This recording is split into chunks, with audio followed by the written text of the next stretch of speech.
सहनाववतु सहनौ भुनक्तु सह वीर्यं करवावहै तेजस्विनावधीतमस्तु मा विद्विषावहै। ओम शांति शांति शांति। वैदिक जीवन पद्धति की इस कक्षा में आप सबका हार्दिक स्वागत है, अभिनंदन है। प्रकरण चल रहा है अहिंसा का।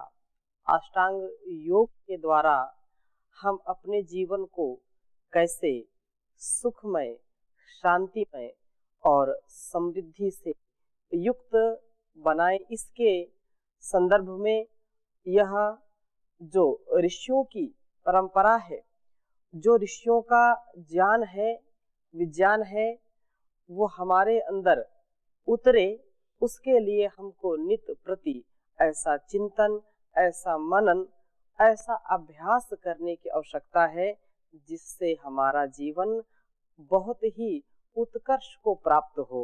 मनुष्य का यह परम कर्तव्य है कि वह अपने धर्म, अर्थ, काम और मोक्ष को प्राप्त करने में समर्थ हो सके, अन्यथा यह जीवन पशु पक्षी के तुल्य ही हो जाएगा। हमारी जो उपयोगिता है वो हमारे पुरुषार्थ चतुष्टय में निहित है। पुरुषार्थ चतुष्टय का जो उद्देश्य है वह इस शरीर से ही पूरा हो सकता है। तो शरीर को और अपने विचारों को, अपने व्यवहारों को हम कैसे ठीक कर सकें, इसके लिए वैदिक जीवन पद्धति यह कार्यक्रम सतत चल रहा है। और यह बहुत ही अच्छा प्रसंग है कि प्रातः जागरण के बाद हम सारे कार्यों से निवृत्त हो जाएं और योग, प्राणायाम, व्यायाम, आसन आदि का जो क्रम है, उस क्रम में हमने अष्टांग योग को लिया है। और अष्टांग योग में जो पहला यम है उसके लिए हम चर्चा कर रहे हैं। अहिंसा, सत्य, स्तेय, ब्रह्मचर्य और परिग्रह। तो सबसे पहले अहिंसा की चर्चा चल रही है। पीछे की कक्षा में कुछ हमने चर्चा आपके सामने की थी कि अहिंसा वस्तुतः हमारी मांग है, और अहिंसा का जो पालन करता है वही सच्चा धार्मिक होता है, वही सच्चा इंसान होता है, उसी का जीवन सार्थक होता है। हिंसा अनेक प्रकार से होती है। यह आवश्यक नहीं है कि किसी का हम जो है गला रेतें, उसकी हत्या करें तभी हिंसा होती है। हिंसा अनेक प्रकार से है। उन हिंसाओं को हम समझें, आपसी व्यवहार में भी हिंसा को हम समझें। इस संदर्भ में जब हम जागरूक हो जाएंगे तो हम निसंदेह अहिंसक बनेंगे। किसी का कोई प्रश्न हो पीछे की कक्षा में? आप जो अहिंसा का जैसे है, तो अहिंसा में जैसे कि एक तो बेचने वाला पशु को जी, एक काटने वाला जी, और एक उसने काटा भी नहीं, वो खरीदा और उसने पकाया और खाया। जी। तो इन तीनों में तीनों का बराबर हिस्सा रहता है, मतलब जो पाप जो किया उसमें, जी। या फिर कसाई का सबसे ज्यादा हिस्सा रहता है? कसाई क्यों काटेगा? जब कोई खरीदने वाला नहीं होगा, कोई खाने वाला नहीं होगा, तो कसाई क्यों काटेगा? इसमें दोष बराबर होगा, इसमें कोई शंका नहीं है, परंतु खाने वाला विशेष दोषी होगा, काटने वाला भी दोषी अधिक होगा। इसको ऐसा नहीं कह सकते कि यह बिल्कुल इसका दोष बहुत है।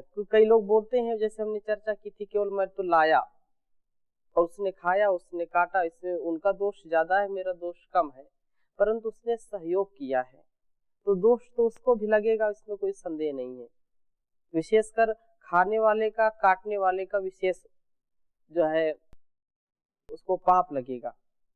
बाकी उसमें जो सहयोग करते हैं, पकाने वाले, परोसने वाले, उनका भी जो है उनको प्रोत्साहन मिलता है। इसलिए उनका भी दोष उसमें है, उसमें कोई वो नहीं है। और इसकी चर्चा हम आहार के विषय में जब चर्चा करेंगे तो और लेंगे, अभी तो हम हिंसा पर विशेष बल दे रहे हैं। तो हिंसा को हम समझें, और हिंसा को हमने समझ लिया तो अहिंसा अपने आप आ जाएगी। हिंसा न करना ही अहिंसा है। जी। ओम स्वामी जी, यदि कोई व्यक्ति उत्पात करता है, बार बार वो समाज का वातावरण शांति भंग करता है जी, यदि उसका ऊपर बल प्रयोग किया जाए जी, उनको वो रास्ता से थोड़ा सा ठीक करने के लिए, तो हिंसा में आएगा ना, अहिंसा में आएगा? वो अहिंसा है। एक हिंसक व्यक्ति को दंड देना जो समाज में, राष्ट्र में अशांति फैला रहा है, जो हिंसा फैला रहा है, लोगों को प्रताड़ित कर रहा है, परेशान कर रहा है, उसके प्रति जब हम हिंसा करते हैं तो वह अहिंसा ही होती है। क्योंकि अहिंसा की प्रतिष्ठा कब होगी? जब शांतिमय वातावरण रहेगा, लोग सुखमय जीवन व्यतीत करेंगे। महाभारत में बहुत अच्छी बात कही है, आपने जो पूछा है इसके विषय में, कि चाहे अहिंसा हो या हिंसा हो, अहिंसा हमारा सर्वोपरि उद्देश्य होना चाहिए। और यदि लोक में ऐसे लोग जो हिंसा फैला रहे हैं उनको हिंसित करके भी अहिंसा की प्रतिष्ठा की जाए, धर्म का स्थापन किया जाए, तो वो पूर्ण रूप से अहिंसा ही है। उसमें कभी कोई शंका नहीं करनी चाहिए। यदि ऐसा नहीं करेंगे तो फिर यहाँ अनाचार बढ़ेगा, भ्रष्टाचार बढ़ेगा और लोग दुखी होंगे, परेशान होंगे, हताश निराश होंगे। तो ये यहाँ पर ये कहा कि अहिंसा साधु हिंसेति श्रेयान। लिख लीजिए, सूक्ति है, बहुत सुंदर है।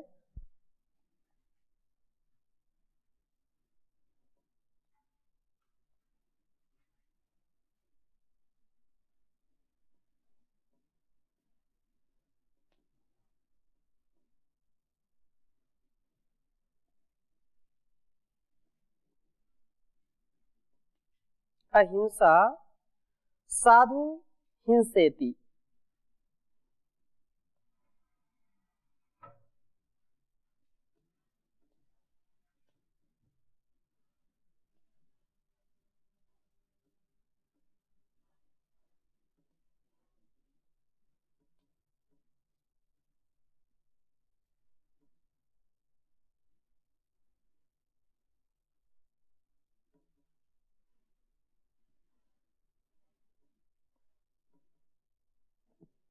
अहिंसा साधु हिंसेति श्रेयान धर्म परिग्रह।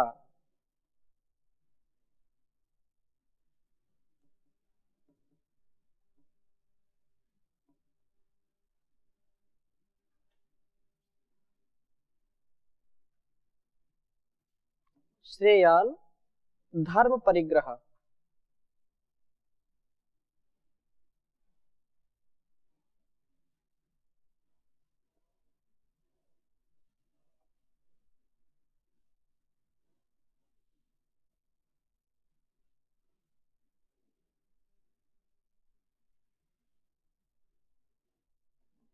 यह शांति पर्व का है, महाभारत का।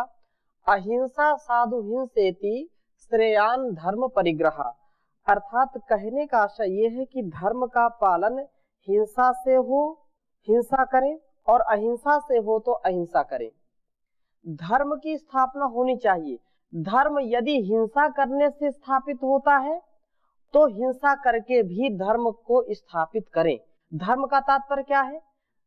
हमारे जो निज कर्तव्य है, हमारी जो ड्यूटी है, हमारा जो अनुशासन है, हमारी जो मर्यादा है, हमारी जो मानवता है, हमारा जो आपसी संबंध है जिसमें पवित्रता, शुचिता, शीलता का जो भाव है वह स्थापित करना हमारा परम कर्तव्य है। यदि हमारे शील को कोई भंग कर रहा है, यदि हमारे स्वभाव को कोई नष्ट करना चाहता है, हमारी मर्यादा को कोई अमर्यादित ढंग से बर्बाद करना चाहता है, हमारे राष्ट्र की संस्कृति को कोई बर्बाद करना चाहता है तो उसके लिए यदि हिंसा करनी पड़े तो हिंसा करनी चाहिए।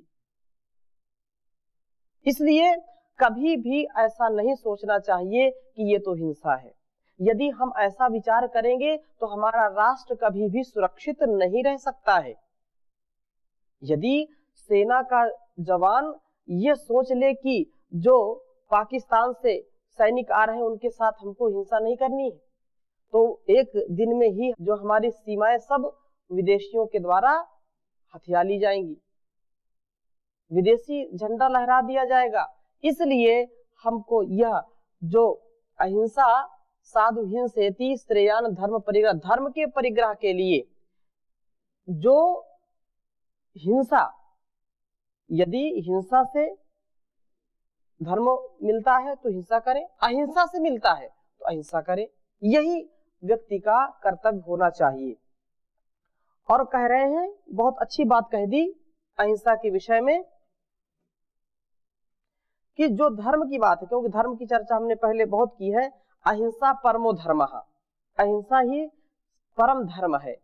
और यहाँ कह रहे हैं कि सर्वम हिंसायाम धर्मार्थम अपधीयते, सर्वम अहिंसायाम धर्मार्थम अपधीयते का तात्पर्य है कि सारे धर्म अहिंसा में समाये हुए हैं। जो भी हमारा नैतिक कर्तव्य है वो किसमें समाहित है? अहिंसा में समाहित है। इसलिए हमको वाणी से, मन से और शरीर से कभी भी हिंसा का भाव नहीं उठना चाहिए, क्योंकि जो भी हम अहिंसा करते हैं उससे हमारा भी कल्याण होता है और लोक का भी कल्याण होता है। जो व्यक्ति दूसरों के प्रति हिंसा का भाव रखता है, मन में यदि किसी के प्रति द्रोह है, यदि वाणी से हम किसी को गलत बोलते हैं और शरीर से किसी के साथ गलत करते हैं, तो उससे मेरा शरीर, मेरा मन, मेरा अस्तित्व भी कल्याण को प्राप्त नहीं होगा और जिसके साथ मैंने किया है ऐसा व्यवहार वह भी सुखी नहीं रहेगा, दुख को प्राप्त होगा। इसलिए प्रत्येक कर्तव्य को निभाते हुए, प्रत्येक दायित्व को निभाते हुए, चाहे किसी भी संबंध की बात हम करें, यदि पुत्र पुत्रियों की बात हो, माता पिता की बात हो, पति पत्नी की बात हो या अध्यापक शिष्य की बात हो, दोनों प्रकार से हम जब अहिंसा का पालन करते हैं तो संबंधों में मधुरता आती है। संबंधों में मधुरता आती है, परस्परता में मधुरता आती है, तो हमारा जीवन सुखमय बनता है। छोटी छोटी बातों से हम परेशान हो जाते हैं, हताश हो जाते हैं, हम प्रताड़ित करते हैं दूसरों को अपने छोटे से स्वार्थ के लिए। क्यों? क्योंकि किसी के प्रति हमारी जो राग की स्थिति है वह भी हमारे लिए दुखदाई है और द्वेष की स्थिति है वो भी दुखदाई है। हमको राग और द्वेष से ऊपर उठ करके जो निश्चल, जो है बिना छल का, किसी प्रकार का छल ना हो और निश्चल रूप से हम उससे प्रेम करें, सौहार्द पूर्वक रहें। जो भी संबंध है उनमें पवित्रता का जब हम समावेश करेंगे, अपेक्षा और उपेक्षा से बचेंगे। अपेक्षा को और उपेक्षा को हम जब समझ करके व्यवहार करेंगे तो हमारे जीवन में स्वार्थ घटेगा और परमार्थ बढ़ेगा। इसलिए स्वार्थ और परमार्थ में जो बहुत बड़ा अंतर है, जब हम परमार्थ के लिए कोई कार्य करते हैं तो वहां पर हिंसा का भाव नहीं होता है। यदि उसमें हिंसा कहीं पर किसी को लगती है कि ये हिंसा हो रही है तो हिंसा किस लिए होती है? परमार्थ के लिए होती है, दूसरों के उपकार के लिए होती है। वह हिंसा हिंसा नहीं कहलाती है, चाहे हम शरीर से उसको करें, चाहे वाणी से और चाहे मन से। इस बात का हमको पूरा ध्यान रखना चाहिए। और कह रहे हैं अहिंसा अर्थाय भूता नाम धर्म प्रवचनम कृतम, प्राणियों की हिंसा ना हो इसलिए ही धर्म का उपदेश किया जाता है। धर्म का उपदेश क्यों? धर्म का उपदेश यही है कि हम हिंसा ना करें, और यदि हम हिंसा करते हैं तो इससे धर्म की स्थापना नहीं होती है, इससे धर्म का ह्रास होता है, धर्म का उत्थान नहीं होता है। प्रत्येक स्थिति में हम देखें, जब हम अपने निज कर्तव्यों को करते करते भी हिंसा करते हैं तो वहां पर ह्रास होता है। जैसे कोई व्यक्ति नशे में धुत अपने परिवार में जाकर के लड़ाई झगड़ा करता है। अक्सर ये देखा जाता है जिन घरों में, विशेषकर सामान्य घरों में, और उससे जो और अपने को अमीर बोलते हैं, अपने को ऊंचे स्तर का बोलते हैं, जहां पर बिना मदिरा पान के उनका एक दिन भी नहीं गुजरता है, उनके घरों में देखें कि एक कितनी हिंसा होती है। घर में खाने को भी नहीं है तो भी वे नशे के लिए पत्नी को परेशान करते हैं, घर की संपत्ति को लुटाते हैं, जो है जमीन भी बेच देते हैं, और वह किस लिए, उससे निजी सुख भी नहीं प्राप्त कर पा रहे, वो केवल उनकी बुरी लत से वह परेशान खुद हो रहे हैं और दूसरों को भी परेशान करते हैं। जो व्यक्ति शराबी है वह अपने लिए कितना भी कोशिश करे कभी हित नहीं कर सकता। धर्म पत्नी अर्धांगिनी होती है, उससे भी इतना झगड़ा, इतना जो है परेशान और हताश करता भी है और स्वयं भी होता है। तो ये बहुत बड़ी हिंसा है कि अपने ही पैर में अपने हाथ से कुल्हाड़ी मारना है। लेकिन लोग समझते नहीं है, नशा, दुराचार, व्यभिचार करते हैं, जिससे उनका पूरा परिवार दुखमय और क्लेश पूरे परिवार में फैल जाता है। ये बहुत बड़ी हिंसा है। इसलिए हम अपने छोटे छोटे व्यवहार में ये देखें कि यदि हम किसी को प्रसन्नता नहीं दे सकते हैं तो हमारा यह कर्तव्य है कि हम किसी को दुख भी ना दें। यदि मैं स्वतंत्र हूं, ठीक है, लेकिन मेरी स्वतंत्रता कहाँ तक मर्यादित है, वह मर्यादा हमको हमेशा याद रखनी चाहिए कि मैं स्वतंत्र हूं, किसी के जो है वश में नहीं हूं, किसी की जो है अधीनता मैंने नहीं स्वीकार की है, मैं किसी का गुलाम नहीं हूं। ठीक है, अच्छी बात है, लेकिन इस बात का ध्यान रखना चाहिए कि मेरी स्वतंत्रता वहीं तक मर्यादित मानी जाती है जहां तक दूसरों की स्वतंत्रता बाधित ना हो। इस बात का हमेशा ध्यान रखना चाहिए, लेकिन हम उस बात पर जो है कभी गौर नहीं करते हैं।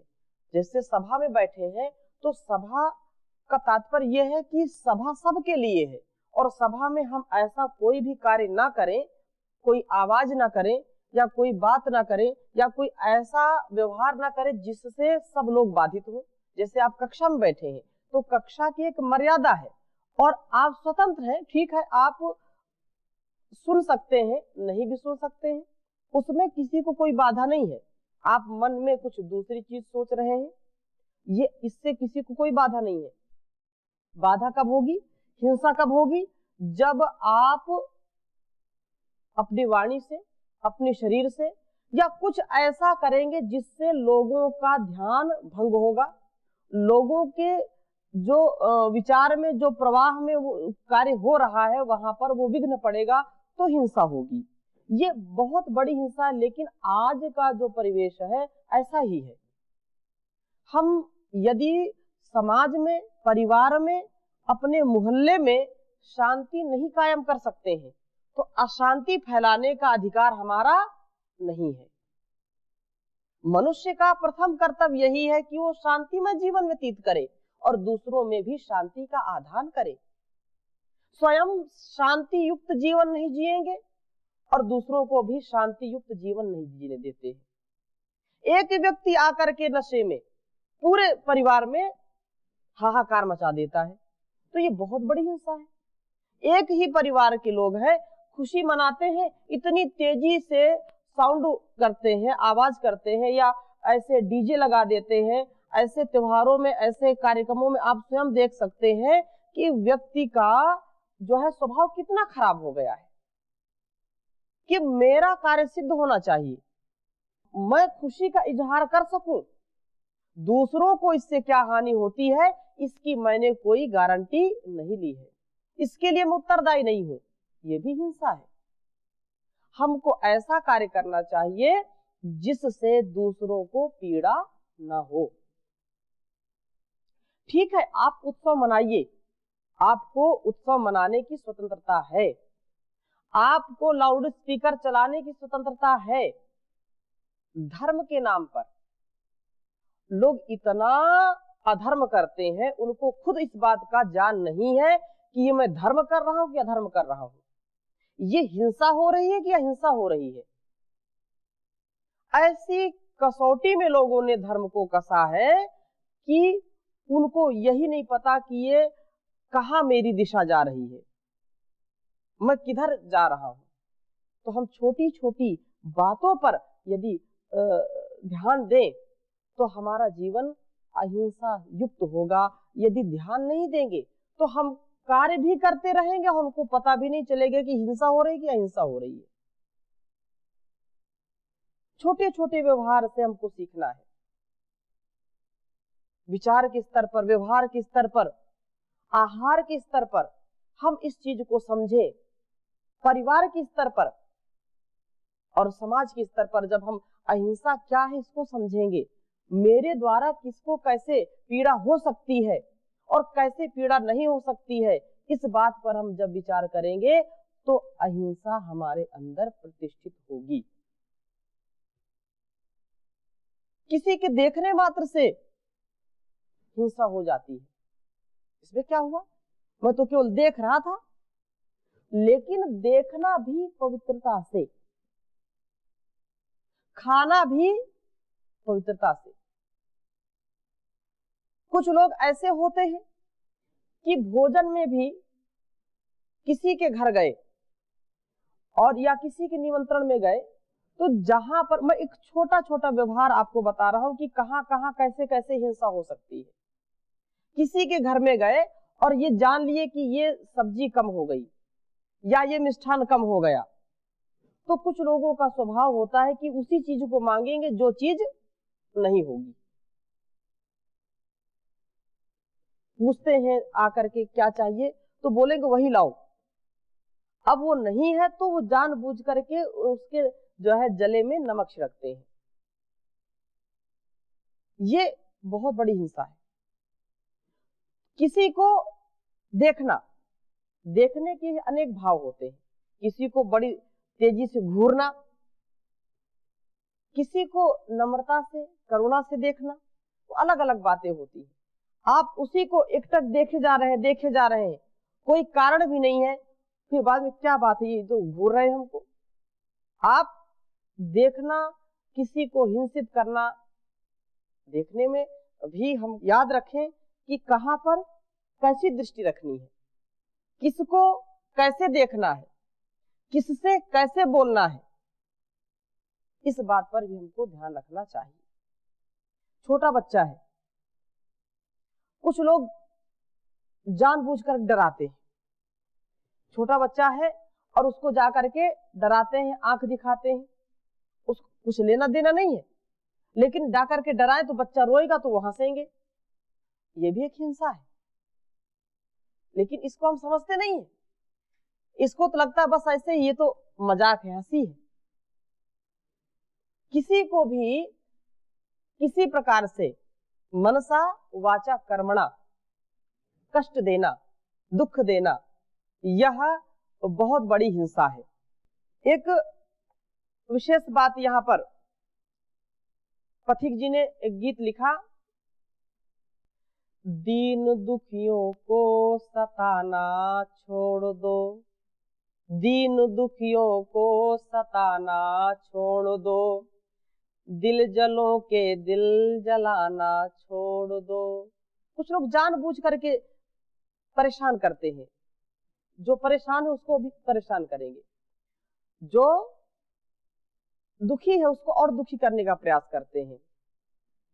दिल जलों के दिल जलाना छोड़ दो, कह रहे हैं आज धरती आसमां, कह रहे हैं आज धरती आसमां, बेबसों पर जुल्म ढाना छोड़ दो, दिल जलों के दिल जलाना छोड़ दो।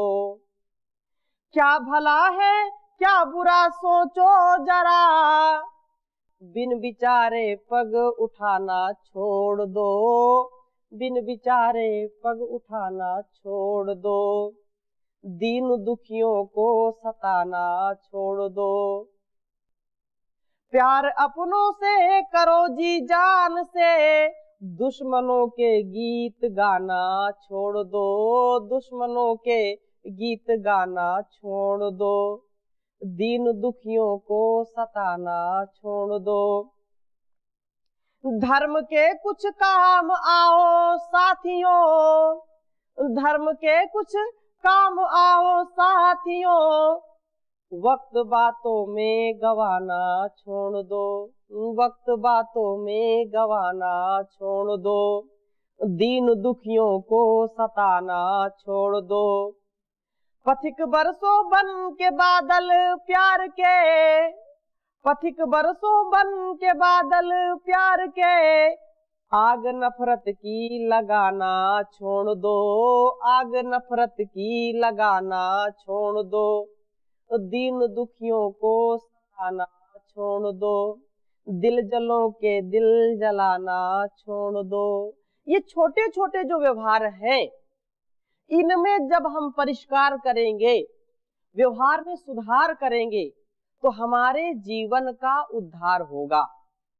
जब तक व्यवहार में सुधार नहीं है, जब तक व्यवहार में मिथ्याचार है, आचार हमारा ठीक नहीं है, तो हमारा सुधार नहीं हो सकता, हमारा उद्धार नहीं हो सकता है, हम अहिंसक नहीं हो सकते हैं।